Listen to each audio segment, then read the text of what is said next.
Oprah Winfrey. She was there last night.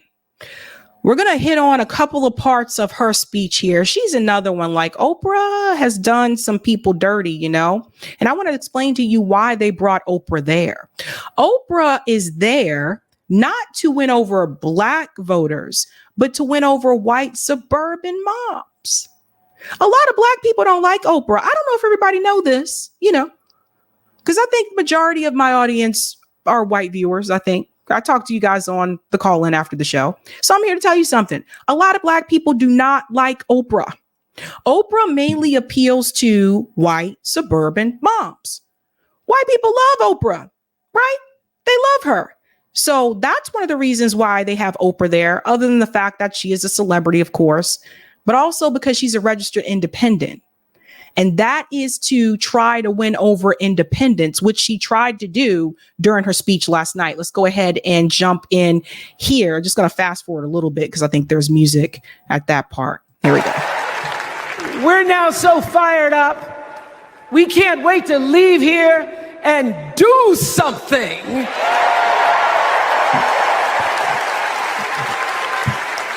And what we're going to do is elect Kamala Harris as the next president of the United States.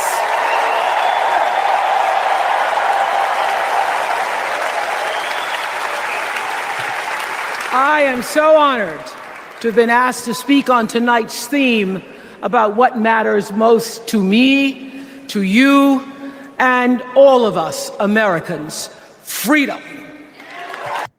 She's also another fake one. Let me tell you a little thing or two here about Oprah. A lot of people don't know about this. See, my family is from Baltimore, so I'm going to tell you a little something.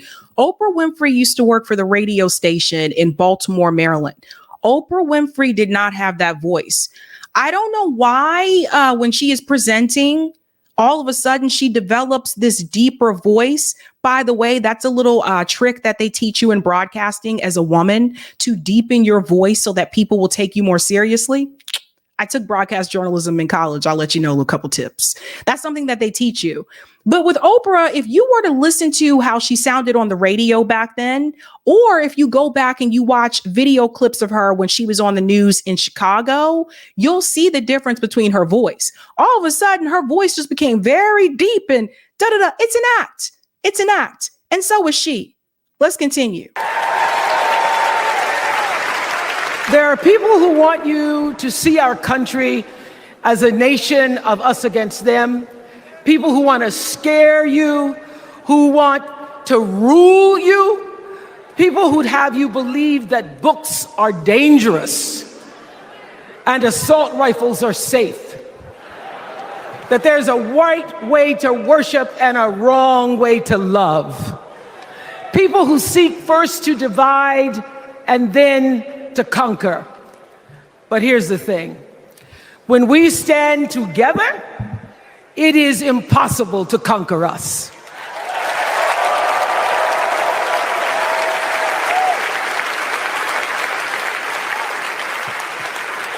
In the words of an extraordinary American, the late Congressman John Lewis,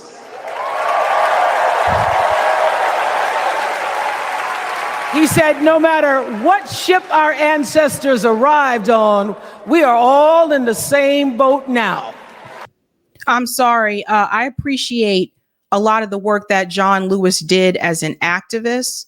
But when John Lewis became a politician, things did change. And he realized that he had to get along in order to, again, have a political career, right? This statement that she gave from John Lewis is not the same today. It does not mean the same thing today. We're not all in the same boat. Some of us are given things that others are not given. And I see this and I hear about this constantly, especially right now with a lot of people, frustrations about the border crisis. I have watched our government officials, our local government officials here in Massachusetts, bring in migrants and into low-income Black communities without asking them, without their permission, kicking them out of their own rec center and housing them there. Now, granted, they were sent there by Governor Abbott and Governor DeSantis because our state was one of the ones that said they wanted to be a sanctuary state. And I get all of that. And I'm not against the people who are coming here because I know why they're coming here. They're coming here because of bad foreign policy decisions on behalf of our government and the sanctions that our government has implemented on those countries. And of course, the coups that our government has done to people in those countries. That's why they're coming here. That being said, we're not all in the same boat, because anytime I'm seeing people locally and they're showing me proof that they're receiving less SNAP benefits than those who actually came here, didn't come here the legal way, and they're receiving less than them. No, we're not all in the same boat. So that statement that John Lewis made may have made more sense back then, but I think we need to start updating some of these slogans, right? Let's continue on. Congressman Lewis knew very well how far this country has come because he was one of the brilliant Americans who helped to get us where we are. But he also knew that the work is not done. The work will never be done because freedom isn't free. America is an ongoing project. It requires commitment. It requires being open to the hard work and the heart work of democracy. And every now and then, it requires standing up to life's bullies.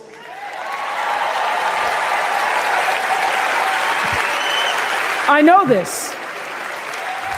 I've lived in Mississippi, in Tennessee, in Wisconsin, Maryland, Indiana, Florida, Hawaii, Colorado, California, and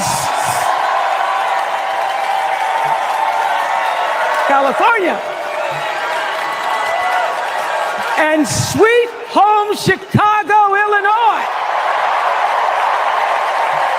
Of course, right. What's interesting is the bully comment. One thing I wanted to tell you guys, Oprah, according to people in the entertainment business, you are one of those bullies. According to Taraji P. Henson, you are one of those bullies, Oprah. According to some of the people that have worked with you in production, you are one of those bullies, Oprah, trying to get people blacklisted, trying to silence people. You are one of the bullies that you speak of. But again, Oprah is really good about putting on a front. I have actually traveled this country from the redwood forest, love those redwoods, to the Gulf Stream waters. I've seen racism and sexism and income inequality and division. I've not only seen it, at times I've been on the receiving end of it. But more often than not, what I've witnessed and experienced are human beings, both conservative and liberal, who may not agree with each other, but who'd still help you in a heartbeat if you were in trouble. These are the people who make me proud to say that I am an American.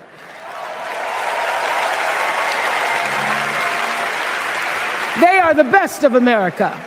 And despite what some would have you think, we are not so different from our neighbors. When a house is on fire, we don't ask about the homeowner's race or religion. We don't wonder who their partner is or how they voted. No, we just try to do the best we can to save them. And if the place happens to belong to a childless cat lady,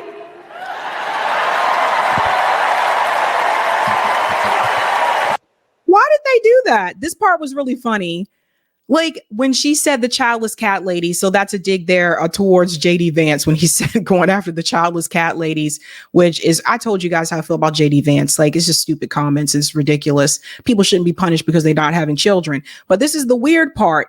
Why does the camera pan to her? Is she the childless cat lady? Is she the, where my screen's over here. Is she the childless cat lady? This woman here? Am I pointing the right way? This way. This woman here. The camera went right to her, and look at the expression on her face. I don't think she likes this so much, but I mean, it's just like,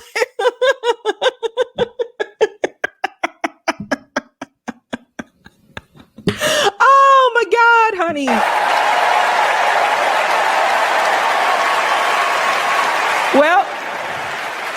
We try to get that cat out too.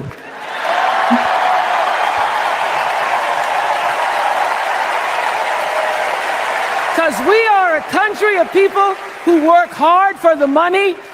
We wish our brothers and sisters well, and we pray for peace.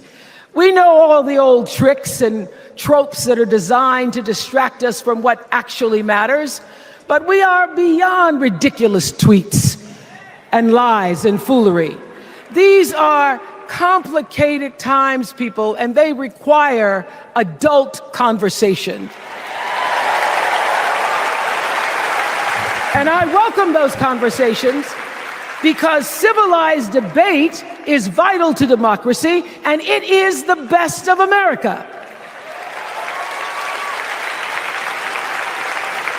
Now, over the last couple of nights, we have all seen brave people walk onto this stage and share their most private pain. Amanda and Josh, Caitlin, Hadley, they told us their stories of rape and incest and near-death experiences from having the state deny them the abortion that their doctor explained was medically necessary. And they've told us these things for one reason, and that is to keep what happened to them from happening to anybody else. Because if you do not have autonomy over this,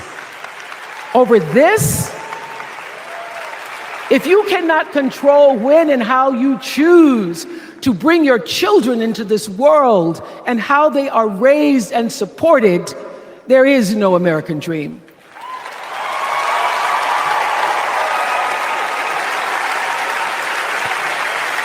And this is what they plan on running on, you guys, right? They're going to run on a woman's right to choose.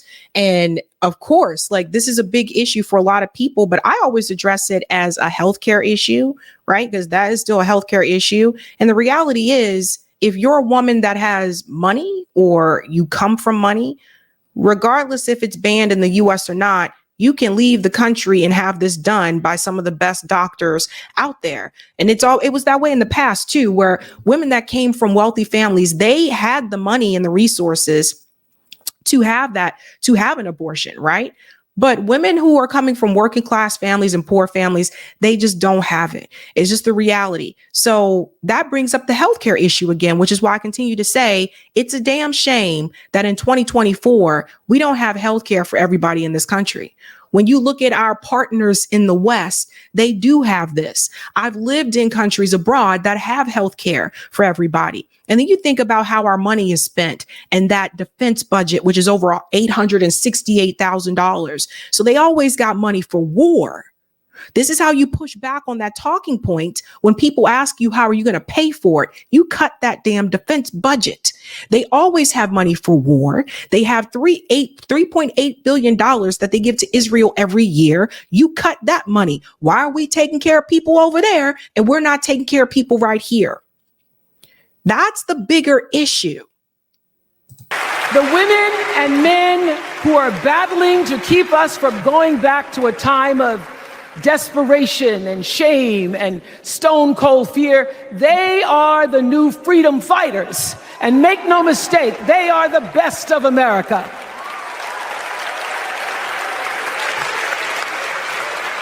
I want to talk now about somebody who's not with us tonight. Tessie Prevost Williams was born in New Orleans. We're going to hold on for a second. Don't forget that Oprah is a billionaire. Right? So people pay attention to who has been on the stage during the DNC, this convention here. A lot of these people come from wealth. So when I hear a campaign say that we are going to push back on corporate greed and yada, yada, and all this stuff, and I'm seeing you bring billionaires out on the stage, I got to push back, bud. I got to push back because, like I said before, why are billionaires donating to Kamala Harris's campaign if that's who you are going to fight against? They're not going to pay you to stop them. Not long after the Supreme Court ruled that segregated public schools were unconstitutional. That was in 1954, same year I was born. But I didn't have to head to first grade at the all-white McDonough 19 school with a U.S. Marshal by my side like Tessie did. And when I got to school, the building wasn't empty like it was for Tessie. You see, rather than allowing Madonna to be integrated, parents pulled their kids out of the school, leaving only Tessie and two other little black girls, Gail Etienne and Leona Tate, to sit in a classroom with the windows papered over to block snipers from attacking their 6-year-old bodies. Tessie passed away 6 weeks ago. And I tell this story to honor her tonight because she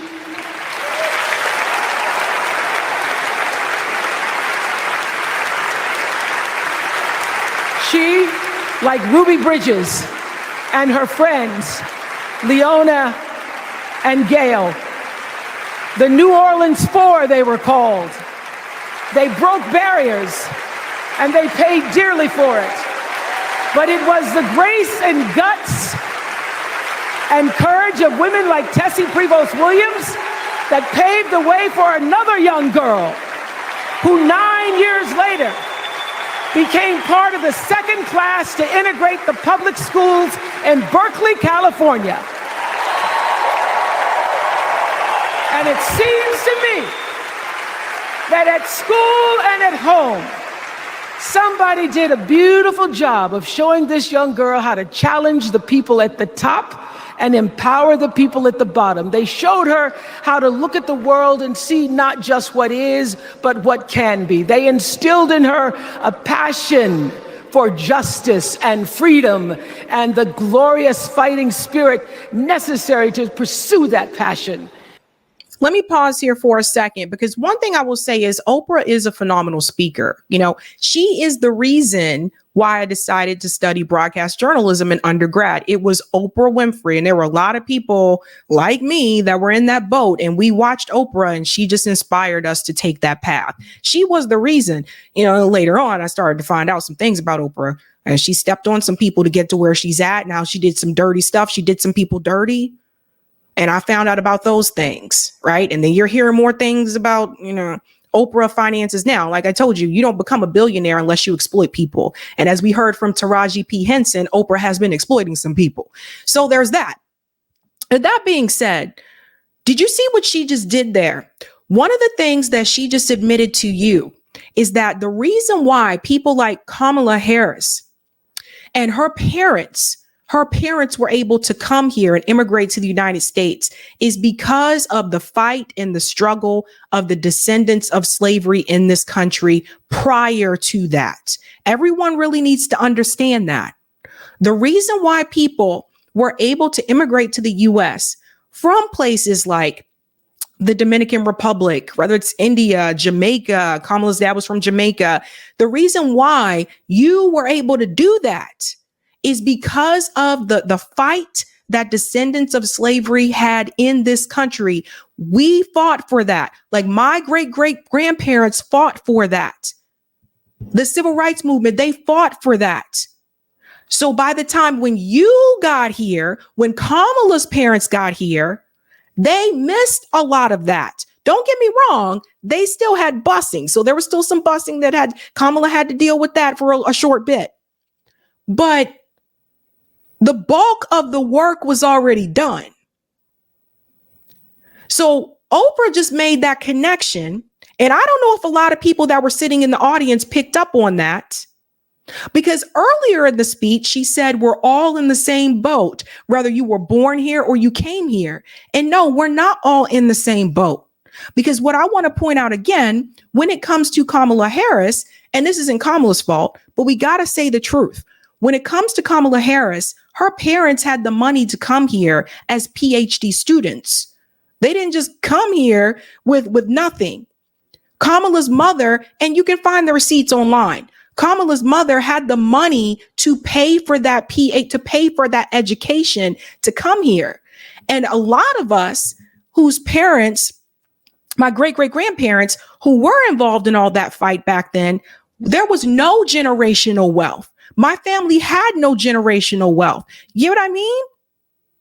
So her parents were able to come here and not really have to deal with student loans or any of that, and not have to deal with student loan debt. Everybody pay attention to what I'm saying. And those of us who are descendants in this country, a lot of us are the ones that have student loan debt. What does that tell you? So it's different when you already have the resources and the money when you're coming here versus when you are born here and you had no generational wealth. I don't think a lot of people put those two things together last night. Let's continue. And soon and very soon,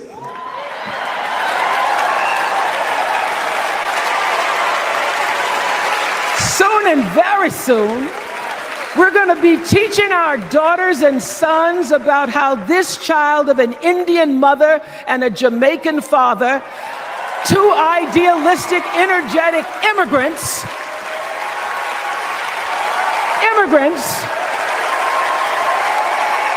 how this child grew up to become the 47th president of the United States.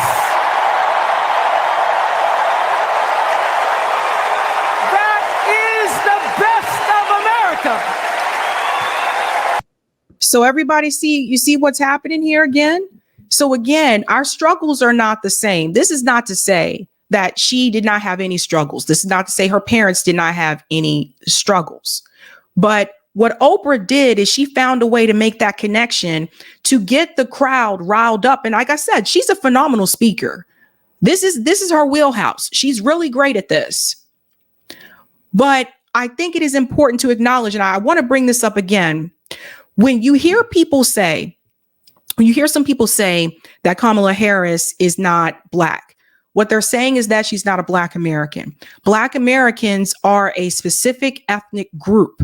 I am a Black American. Kamala Harris is not.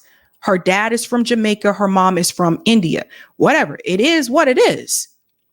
But there is a difference with the ethnic groups, and there is a different struggle.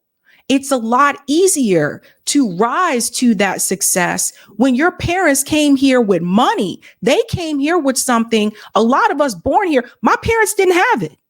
My grandparents didn't have it. So you were already starting off ahead of a lot of us that are descendants of slavery because your parents came here and jumped into a PhD program. It's not like they came here and they were like working at a restaurant or something like that and just let me try to find the American dream. No, they came here as PhD students. They were already ahead of my parents and my grandparents. So does everybody understand? The struggle is not the same. Let's fast forward a little bit here when she gets into the independent part here. I think it's around about here. Again and again and again, because I'm an American and that's what Americans do. Futures right to here. Look like. There are choices to be made when we cast our ballot. Now, there's a certain candidate that says if we just go to the polls this one time, that we'll never have to do it again. Well, you know what? You're looking at a registered independent who's proud to vote again and again and again because I'm an American and that's what Americans do. So if you don't vote, you're not an American? The majority of Americans don't vote. So I don't know. Nobody else caught that. That's what Americans do, according to Oprah, but majority of Americans don't vote. Voting is the best of America. And I have always, since I was eligible to vote, I've always voted my values. And that is what is needed in this election now more than ever. No, what's needed in this election now more than ever is for people to be voting based on policy, because a lot of people voted based on vibes and values in 2020. And then you guys were really pissed at Joe. You guys are really pissed at Joe. People need to be voting based on policy. If more people would have voted based on policy in 2020, I would argue that Bernie Sanders would have beaten Joe Biden in that primary. But no, people were voting based on vibes. Jim Clyburn told you, Joe knows us and we know Joe. Everybody just fell in line, like all these types of things. And it really upsets me when I see people vote against their own wishes. Like people will sit up there and tell me, yes, I think we should have Medicare for all. Yeah, I think that, we need to have a living wage. And then they'll vote for the candidate that is against all that. Because they're like, oh, but I like that person. I like their personality. People are out here voting based on vibes, boo. Like, this is wild. This is what's happening with a lot of the Kamala supporters. People have these memes of the coconut trees and all this kind of stuff. Kamala Harris has no platform, no policy platform on her website, even today. Still, no policy platform. And all these people just jumped on board. It's all vibes, bro. It's all vibes.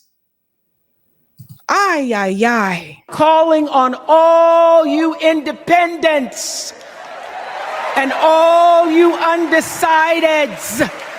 Uh-oh. You know this is true. You know I'm telling you the truth, that values and character matter most of all. In leadership and in life. And more than anything, you know this is true, that decency and respect are on the ballot in 2024. Respect is on the ballot in 2024. And that'll bring me to my next story about what happened to the uncommitted voters. But I want to show you this, right? So Oprah says you should vote based on your values and we got to vote based on, respect and all that kind of stuff. But based on what I've seen from Donald Trump and from Kamala Harris, I don't see either of that. I don't see the respect. I don't see no values. Kamala is just as bad as Donald Trump on different issues. And she's a little bit more covert about that. And people ask me, like, why are you going to support Jill Stein? Why are you voting third party? Because both of these parties are corporate and corrupt. That's why. And because I'm voting based on a policy platform. When I look at Jill Stein's policy platform, that's what I want.